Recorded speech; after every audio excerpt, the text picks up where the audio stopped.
Leo hii Gachagua na Uhuru wamepatana ana kwa ana katika mazishi aliyekuwa seneta wa eneo hili kaunti ya Kirinyaga. Walipatana hapa kumuaga Daniel Karaba.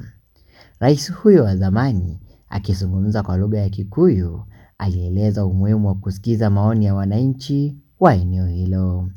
Alichukua nafasi hiyo kuwaonya dhidi ya makosa waliofanya ya kumchagua kiongozi ambaye alikuwa amewaonya dhidi yake.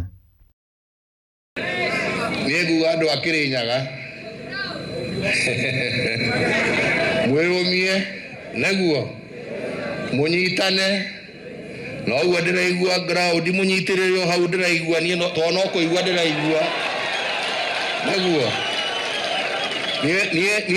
nie ndire no teti nie gutire gite ndiracaria oria mugathura ri nigakorwo hari icaweri nie no utire na thina nie naguo no mwahetia ni uhoro wa Uhuru akisema licha ya kustaafu angali anasikiza maoni ya wananchi. Nie niliguira kabaja akivisho akiwa aino kila gicaki athikagiriria ground mani ndajo kile gito icaweri na ni no Rais huyu alikemea wanasiasa ambao wanaeneza kasumba za uongo ambazo bado pia alizita porojo. Andu kuthikiriria atongoria guthikiriria ki ti ateti tondu riri ateti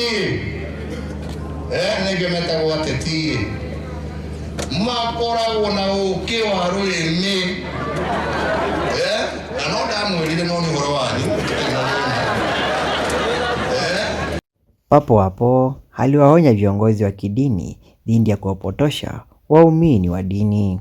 Muthaitha na gitio kingi muno tondu inyuĩ nĩ mwacangĩirie kĩbindi kĩnene mũno gĩa gũtwara andũ aitũ njĩra ĩtagĩrĩire nĩguo na ndiũĩ nĩ gĩtũmi irĩkũ mwarĩ nacio nĩ cianyu no ndamũhoya tigai gũte kĩrĩndĩ gĩkĩ nĩguo kĩrĩndĩ gĩkĩ rĩ kĩrenda mũmatongorie ngoro na kĩroho makinye the kingdom of God. Pius Muraidi, Kifagio News.